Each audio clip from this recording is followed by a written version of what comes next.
for me was actually my dad, growing up, because he just worked his tail off. You know, he had 3 kids, and you know, he had a house and a wife, and you know, that's what he did. He basically kept us going. And you know, even when he lost his job the first time, he came back and was, you know, there was no worry in him. It was, you know what, we'll get through this, we're family. And I think that was a big thing. My dad was a big role model for me, because there was never any negativity in the house from him. Everything was always positive, and anytime I ever had anything that I wanted to try to accomplish, he was right there backing me.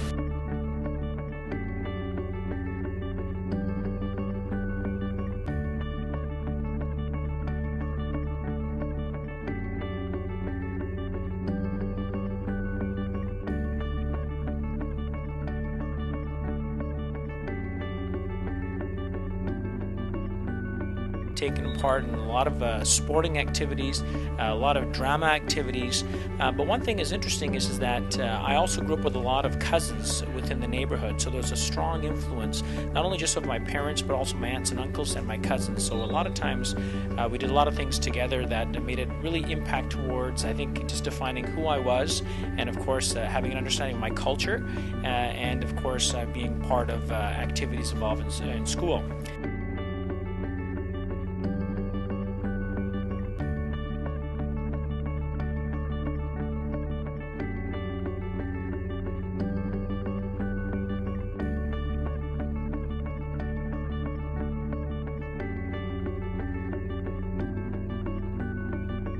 Quite creative, I think, in the activities that we came up with, writing little plays and having secret societies and spending time walking around, because we lived in a smaller community and in a very safe neighborhood. So we used to walk each other home from school, and then somebody would walk halfway back to the other person's house, and we'd stand on the corner and talk, and then you might walk halfway back to the other person's house and stand and talk, and walk halfway back, and so on. So it could take quite a long time to get home.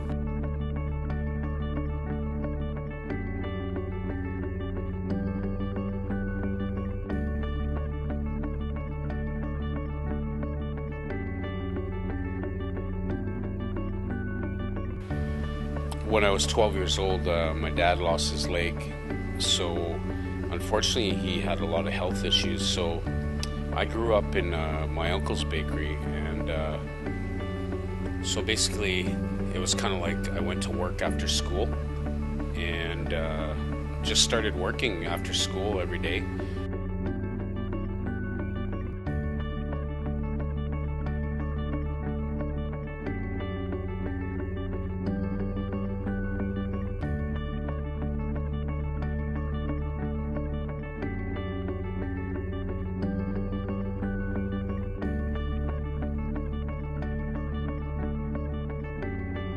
I remember the day that my mother came home from the hospital with my sister, and I had ensconced myself. I was either in grade 1 or grade 2, and I had ensconced myself at the table, and was telling my mother that I had a lot of homework to do, which actually wasn't the case. But I think I was using this to get my mom's attention away from this baby. So my mother helped me set up all of this so-called homework and school supplies on the table, and I was feeling pretty good that my mom was paying a little bit of attention to me at that point, when some of my friends came to call.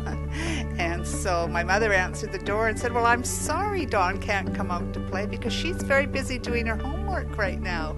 And that was a big dilemma in my mind. I can remember my mind whirling, thinking, I really don't have to do this homework. I'd really much rather go out and play with my friends. But somehow I'd got caught myself in telling a little tale that wasn't quite true.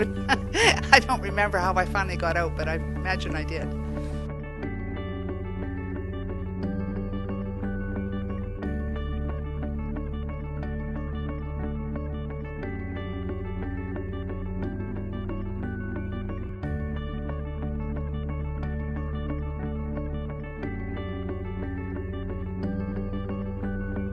Most of my peers for the younger part of my middle childhood were my siblings. I was pretty shy, so I had a big family and spent most of my time with my siblings until later on at age 11 I joined a trampoline team, and it became my second family.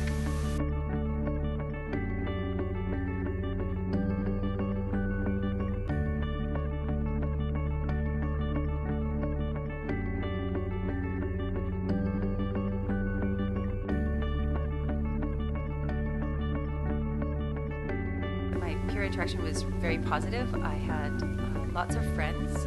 We played outside lots on the street, and we had a big forest behind our house, and we would go back there and build and play. And I remember times where we wouldn't get along. We would have some arguments about things, and I never really remember adults intervening. I just remember going home and maybe frustrated, but coming back the next day and playing with my friends again.